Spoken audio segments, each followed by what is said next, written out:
ఇప్పుడే జీ5 app download చేయండి. చూడండి మీ ఫేవరెట్ టీవీ షోస్ ఎప్పుడైనా ఎక్కడైనా. స్వామీజీ పెళ్లికి బయలుదేరిన రోజున యాక్సిడెంట్ అయింది. ఆ సమయంలో అదృష్టం కొద్దీ అవని ఆ చోటుకి చేరుకుంది. హాస్పిటల్లో జాయిన్ చేసింది. స్వామీజీ మీద కొన్ని దుష్ట శక్తులు హత్యా ప్రయత్నం చేస్తున్నాయని తెలుసుకుని హాస్పిటల్ నుంచి షిఫ్ట్ చేసి ఒక ఇంట్లో భద్రంగా ఉంచి ట్రీట్మెంట్ ఇప్పిస్తుంది. స్వామీజీ కోమా నుంచి బయటపడ్డారు.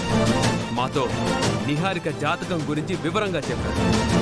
నిహారిక జాతకంలో ఏదైనా దోషం ఉందా అని తెలుసుకోవడానికి నా దగ్గరకొచ్చారు. నేనంతా పరిశీలించిన తర్వాత నిహారికది వేదవతి లాంటి జాతకం కాదన్న నిజం బయటపడి ఆ విషయం శిష్యుడి ద్వారా తెలియజేసే ప్రయత్నం చేశాను. కుదరలేదు.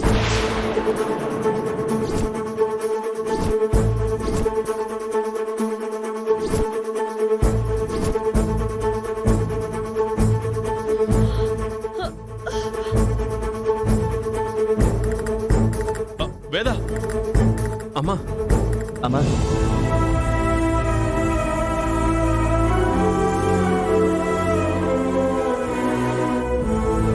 అత్తయ్య, మీరేం కంగారు పడకండి. ఇదేదో మీరు నమ్మకండి. ఇదంతా అవని ఆడిస్తున్న నాటకం.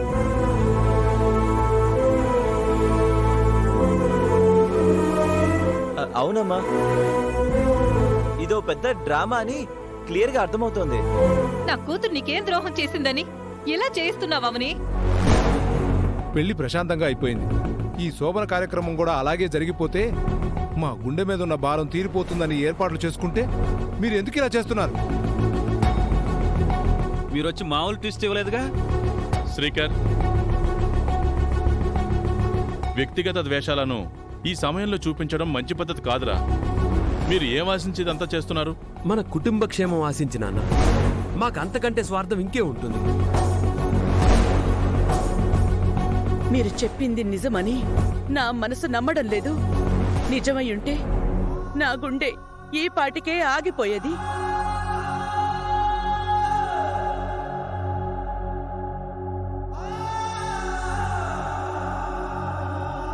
మీరు చెప్పేది నిజమే అయితే స్వామీజీ మీతో పాటు వచ్చేవారు.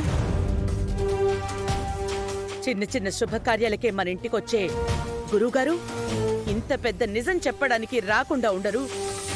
దీన్ని బట్టి మీరు చెప్పింది అబద్ధమని అర్థమవుతోంది.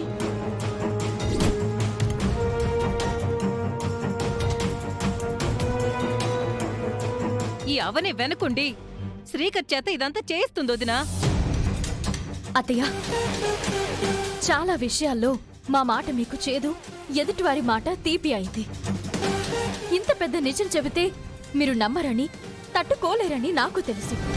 అందుకే బావని చెప్పొద్దు అన్నాను. బావ నా మాట వినకుండా వచ్చేశాడు. ఇంత దాకా వచ్చిన తర్వాత నేను మౌనంగా ఉండలేను. నిజాన్ని చెప్పేస్తాను.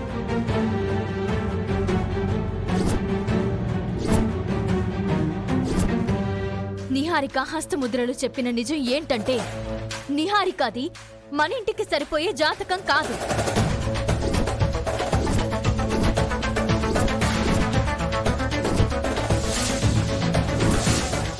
జీ5 యాప్ డౌన్లోడ్ చేసి అన్ని ఎపిసోడ్స్ పూర్తి ఉచితంగా చూడండి.